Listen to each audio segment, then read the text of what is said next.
Hello there guys, my name is Jay or DA and welcome back to another episode of the Space Engineers Spotlights, where this week we're looking at the SG-G Pathfinder mobile command crawler by Hellothere. So he recommended this to me to check out via a private message on YouTube. If you guys want me to have a look at stuff, please do it that way. It's the easiest method of communication with me. It's directly to me and I can have a look at the stuff straight away.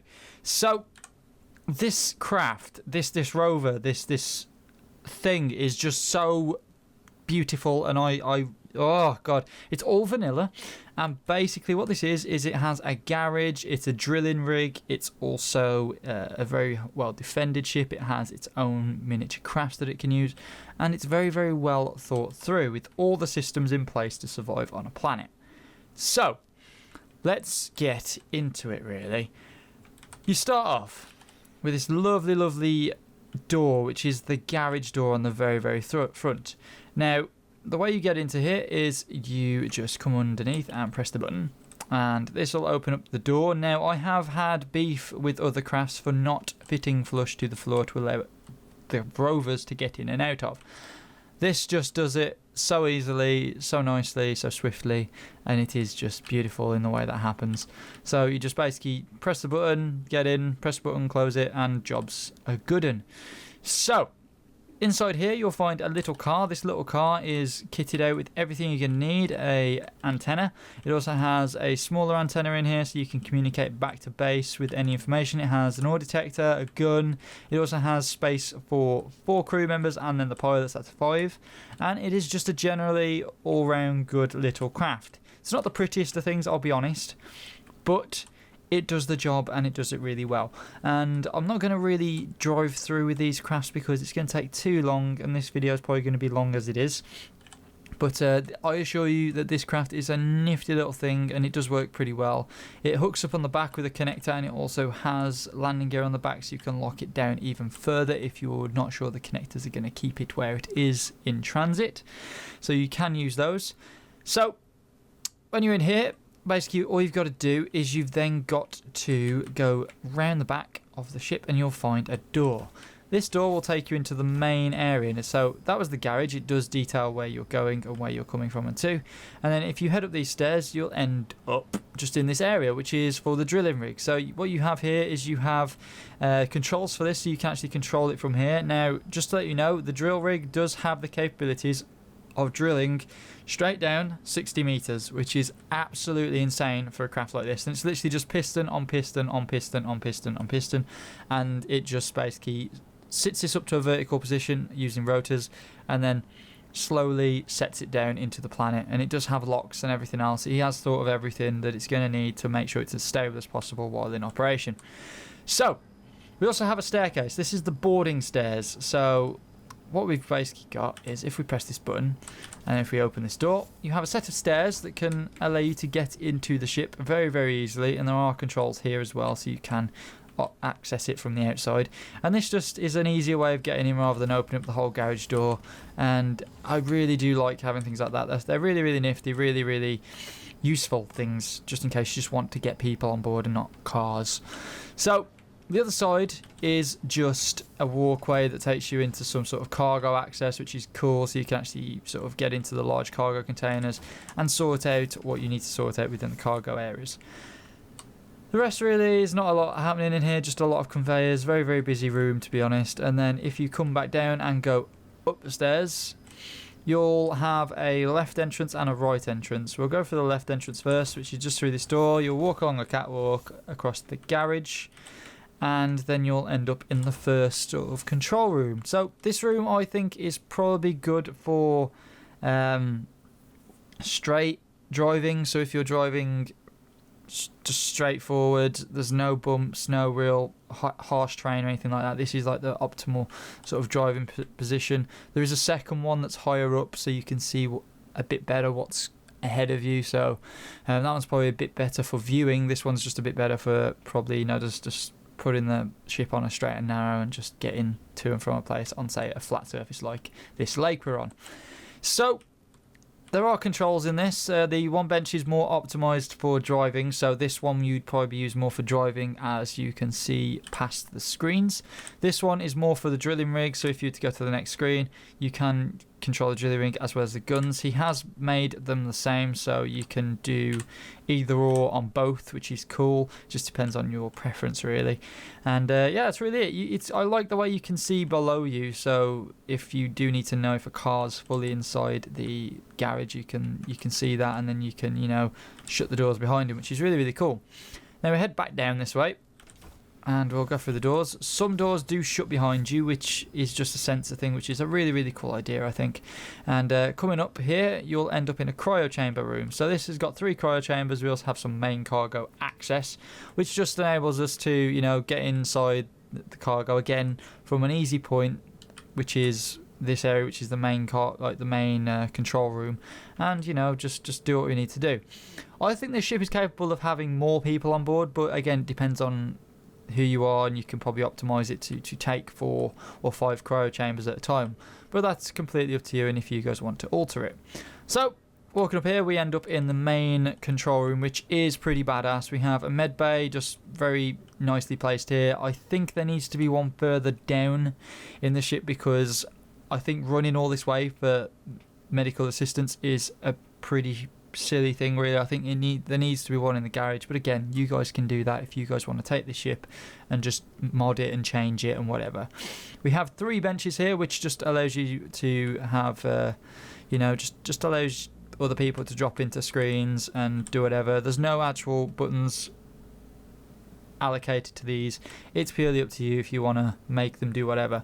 We have a screen for all the cargo, the batteries, the power, and all that other stuff. It does tell you the power time, which is really cool, so you can see how much power you've got and if you need to get more uranium and stuff like that. We then also have ingot summary and component summary, just really good if you are doing heavy production on this ship. Really, really nifty idea. And then you come up to the front. So we have the same sort of setup with the 2 control benches. One's more optimized for driving again, and the other one is more for probably the drill rig and stuff like that and other operations. But then you have this seat up here, which is really cool, which is like the captain's seat. So he'd probably sit up here and just watch over people doing their work. And then you have these really nice sort of access areas, which are just for having a view out into the world that you're living on. Coming out here, you then also have a second one, which just takes you out the other side. You can see the drilling rig here looking gorgeous as ever. And then we also have the 2 other crafts here. We've got a defensive vehicle as well as a people-moving vehicle, which is really cool. It's like a transporter. And some heavy guns, really. So, let us have a gander round on this top deck, because top deck is quite interesting. We do have another viewing bay here, but I'm just going to get out and drop down. So you'd normally come through this door, which is just tucked away from where we actually came in on.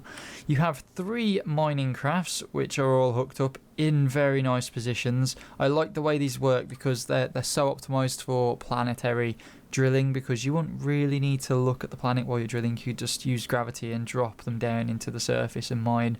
And these are for more specialized mining when you, say, drill the big hole, and these can then get into the hole and pick up any leftover bits that you could really need.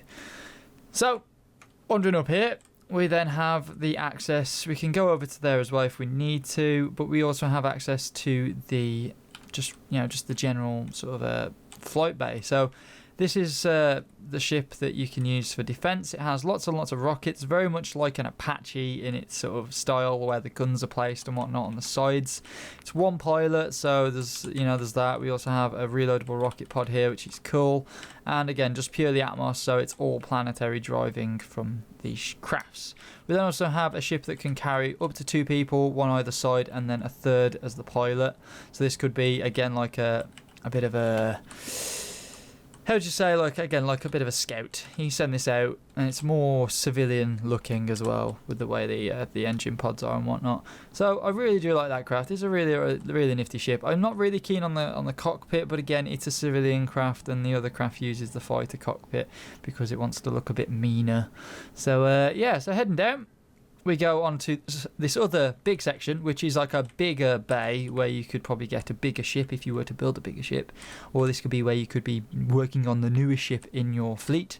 And then we also have a repair bay, which does also have the capability of it's basically got a projector in here that you can project a new ship from, and then you use welders to build it, which is just so cool. And as you can see, just tucked under there you have all the welders nice and neatly placed. And I'm not really going to try it in this video because I know it'll probably take a bit of fiddling around, but I'm assured it'll probably be really cool to look at. And again, I'll leave that to you guys to have a look at, and if you do find it cool, comment in the comment section below, tell me what you think of it. We then also have weapons control, which just tells us if we want to turn on the turrets, turn them off, whatever, and we can, you know, just turn the lights on and off as well if we need to, which is really nice. And yeah, so that is really it. I think next thing really is I want to show you this drill deck thing, and there's also something tucked under here. Oh, that's cool. So you can actually perform maintenance on the ships as well. That's pretty cool. So let's go back up and let's go down here. And let's jump in one of those cockpits at the front and show you how this drill works, because that is something I know that works really well.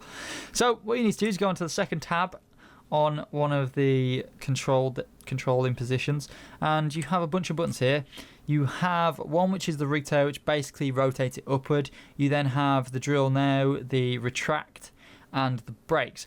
I think this really needs to be reorganized, but again, that's up to you guys. It needs to be reorganized in my eyes into a way that's a lot more efficient, so you can just press the buttons all in one sequence to do whatever you need to do. But what we're going to do is we're going to hit 4, which brings down some pistons that basically lock the ship down to the planet's surface. It does have to be a flat surface. I tested this on uneven surfaces and it can be a little bit weird. You can still do it, but it's still a little bit weird. But basically what you do then is you hit 1. This whole drill rig rotates up like a badass. And then all you've got to do from there is hit 2. It turns on the drills, it turns the lights on, and then just slowly begins to push down on the planet's surface. And this will just keep going until it hits its end. Now what we're going to do is we're going to head back down into the underbelly of the ship, if I can remember how to get there, and we will have a look at that screen that is in the control section. So if we head even further down into the bells of the ship, and here we go. So this is that room we were in, and you guys thought that it was oh my god, that is super loud down there, Jesus Christ. But you guys thought that this was just a room. No, it isn't. This is a completely open-aired section now because of that thing rotating up. It's mental, I know. And if we look at this screen, it tells us how far that piston's reached. So as each piston pushes further and further, this will update and tell you what the hell is going on. And notice that timer block now that was red and wasn't working is now working. So it's turned on, it's now functional, and it's basically updating this screen for us to tell us what the hell is going on. This to me is pretty damn sick because, again, if this thing can reach 60 meters, that is just completely dope, because a lot of ships don't have this capability, like doing it sort of manually. And look at the dent we've made in this planet so far. We're going so deep into the planet, it's unnatural. And again, this ship just have so much use. You just park over what you want to mine, and this would do its job really well. And yeah, it's just absolutely fantastic. So where are we at now? We're now on the 3rd piston, so we're going to be pushing up to 30 meters. If I just toggle the stairs down, and we'll go and have a look at that hole, and then that is basically it. So it is spitting out a lot of the crap, which isn't good, and I don't think it's meant to do that, but basically it's dumping out all of the scrap that it doesn't need, because the sorters don't want rock. That's cool. I remember that. So basically this ship is programmed with all the sorters to spit out any nastiness and keep all the goodness. So obviously the ice is good and the rocks are bad. So we're going to stop this now because it's kind of lagging me up a little bit with all those rocks. So what we'll do is we'll set the retract. That'll keep spitting out, but we've now set the pistons to pull back up, and we can have a look at this hole in greater detail. So it does come up a bit faster, I think, on the retract, but yeah, it is really having an effect on the world. So let's bring the rig tower back once it's done. Hopefully it's done now. There we go. So while that's rotating up, we're just going to sneak out if we can. There we go. That took us away really nice and neatly, and you're away with the fairies. You can pull up the brakes and crack on with your day. Badass, right? And look at this hole. If you wanted to build a base, you could use this for building the base with. Just straight up. It's so cool. So hopefully I've shown you enough of this ship for you guys to go and have a look at it on the workshop. Again, completely vanilla. Don't need any mods besides the script, which script isn't really a mod because it's saved per ship. So you can use this to your heart's content. Hopefully you guys have enjoyed. If you have, please leave me a like in the like button below, whatever. Please leave me a comment if you want me to look at anything else. Tell me how cool it is, tell me if you've modded it, whatever, and don't forget to subscribe. If you want to check this out, I'll leave the link in the description below, and I'll see you guys later. Peace!